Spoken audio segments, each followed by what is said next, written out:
Hey, thanks for tuning into the Land and Home Show. This episode is all about the buyers in the real estate market.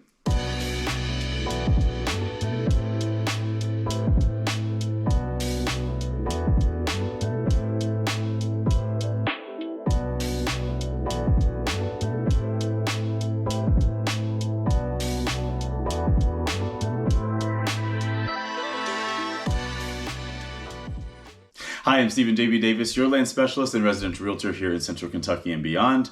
It has been a long time since I've made a video, and that is just because the flow of my work has changed so drastically. But I'm going to make this quick, and I think that's going to be the key for me, is making a lot of quicker videos as opposed to my long ones.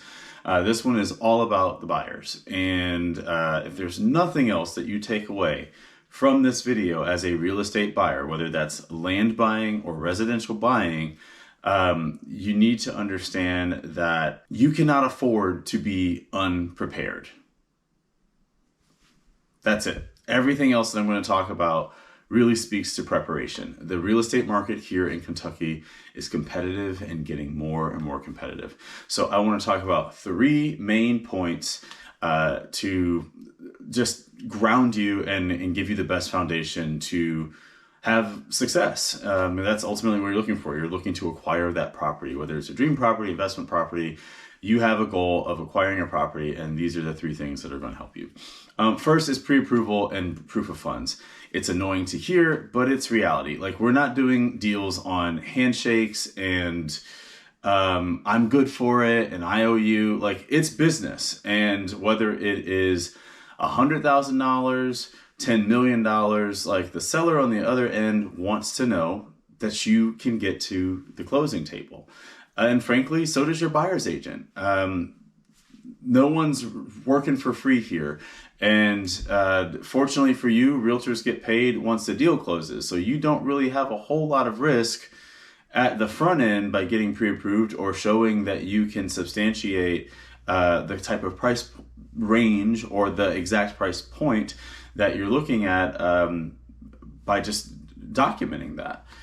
Pre-approvals and proof of funds for cash buyers are key. You certainly don't want to find something and then have to start that process afterwards, being under the gun of a competitive market. When you're not ready, you lose. Second thing is, a price point is not a price range. So when a realtor asks you, well, what is your price range? 400,000 is not a range. That's a number. So be specific. Is $400,000, is it up to that? Because that could mean 0 to 400, right? Or is that your starting point? Where you're looking and the neighborhoods or even the counties that you're looking in will certainly differ based on that price range. So talk in terms of a bottom number and a top number, or a ceiling from 0, but a price point is not a price range. You need 2 points to make a range. So when someone asks you what your price range is, talk about it in terms of 2 different points, a low and a high. The last thing is an idea that has a few examples under it. And the idea here is that buying real estate is active. It is an active process. It requires your participation. It's not just your money. It's not just seeing houses. There are a lot of other things involved. Communication being among the paramount, okay? It is the most important thing, communicating. And so with communicating, when you don't like something, when you're getting those things in your search from your agent, or they're asking you about a property, no, I don't like it, isn't really as helpful as you think it is.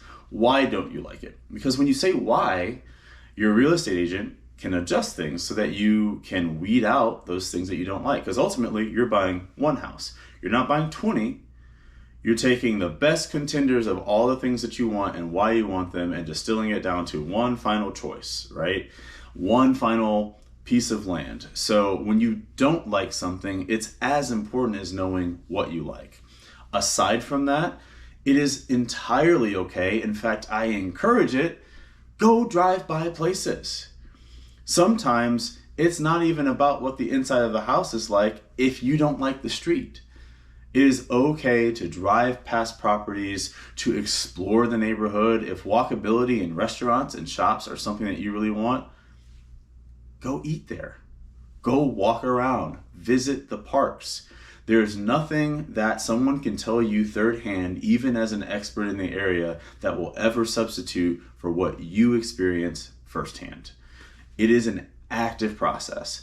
And if you say, well, that's a lot of work, I would say then you need to re-examine your readiness to buy.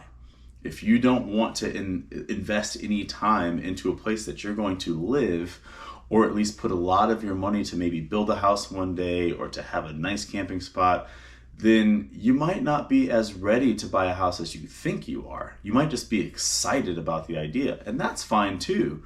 But then what we do in the process looks a lot different. It means that maybe we don't need to tour houses if you're not really ready to participate actively. So those are my 3 tips here.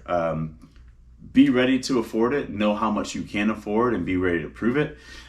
Secondly, talk about your budget in terms of a range, not just a point. Okay, so you're talking about up to a certain amount of money, or starting at a certain amount of money, going up to an even higher amount of money. It is a range. And then the last part is just be active in the process. It's not just touring homes and touring land. It is active feedback about what you like, what you don't like, and also visiting those places on your own to determine if it's a place that you can see yourself being, whether it's that recreational time or that living time as a primary residence. That's what I got for you. I hope that this was helpful. I will be making more videos really, really soon. So thanks for watching. Adios.